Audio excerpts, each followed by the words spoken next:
Hi folks, Debbie Ray here with an early fall tour of my kitchen garden. This is the time of year when it starts to look very unruly. Everything is either overgrown or dried up. All the teddy bear sunflowers and mammoth sunflowers have dried up. Squirrels and birds are loving the seeds. They've toppled a couple of the taller ones. And the marigolds are taking over the paths. And I'm barely keeping up with watering and harvesting. So I haven't been weeding, just giving you fair warning. In fact, I'm watering right now so you can see how I do it. I stretch the hose out and hook it up to the soaker hose in each bed. And I turn it on just a little bit, like a 1/4 inch of a turn, so that the water seeps out slower, not full blast. And then I use a timer to remind myself when it's time to move the hose to the next bed. But this is the raspberry bed, last one that I'm watering this morning. And look, I'm getting a little bit of fall fruit here, and I see another clump down there. It's not been a good year for raspberries, but I certainly did enjoy the teddy bear sunflowers I grew at the front of the bed. Here are herbs and edible flowers, and it's time to remove the garlic chive blooms before those seeds drop and these things start growing in places that I don't want them. But I still have other edible flowers growing here, calendula, as well as other places in the garden. I have nasturtiums in all kinds of places. So there's a little nasturtium bud, more calendula in here.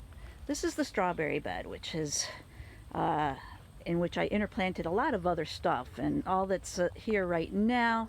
I do have actual strawberry plants still here, and I'll be cleaning this bed up in the fall so that that's all that remains. That'll be after I harvest the leeks that are still here.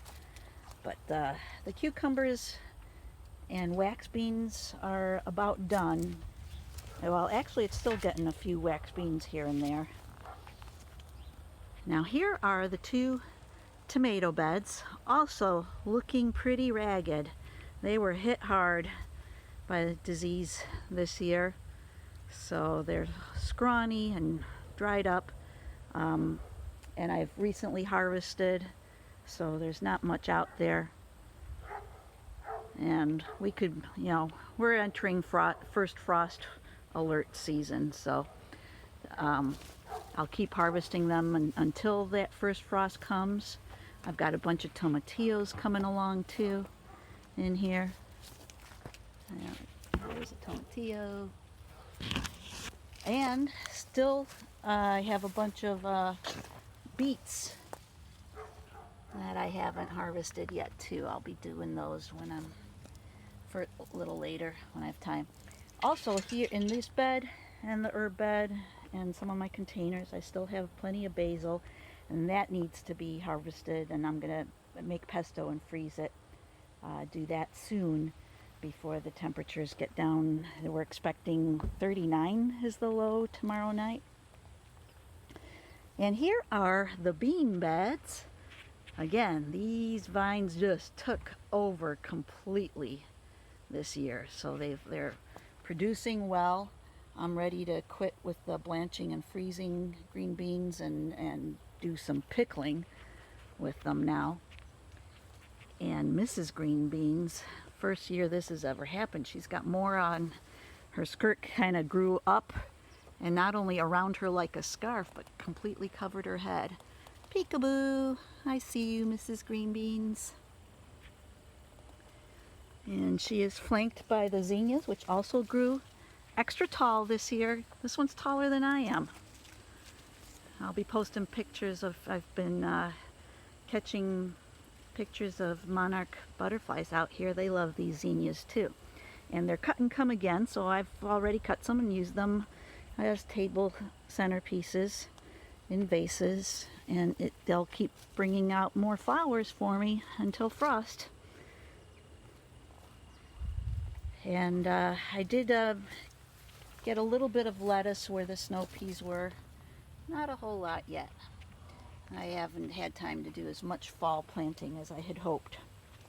But I am getting side shoots of broccoli still from the broccoli in here. And then if you remember, I planted Brussels sprouts for the first time. I think I had, I don't know, 4 or 6 plants in here that have been doing nothing, but now look, they're making little Brussels sprouts.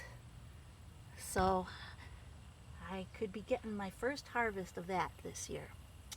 I have more baby chard still growing in here, a few leeks, and a few of the tiniest celery. Oh, I forgot to show you, I have bigger celery still in between some of the tomato plants. I've been harvesting these one at a time as I've been using them, mostly for tuna salad, and later I still have potatoes that are down in those laundry baskets, so I'm going to use some to make an all organic potato salad from my garden. And any celery that I haven't used by the end of the season, I will just cut up and freeze, put it in broth bags to be used later. This bed, Cukes and Bikes, hasn't done as well as I had hoped this year. I planted the cucumbers later, hoping to avoid the bacterial wilt stuff that the cucumber beetles spread. And they still got hit, so I only had a few tiny little cucumbers out of here. I planted nasturtium vines to grow over the bikes, so edible flowers are always fun. But self-sown morning glories have really taken over, but especially over that arch back there. There's like 3 different kinds and colors there, and I've never seen this arbor that full. And that's all self-sown. I did not plant the morning glories here. I did plant some heavenly blue ones by the front arbor. A lot of the amaranth has already dried up, so if you guys want amaranth seeds, come on over and collect them.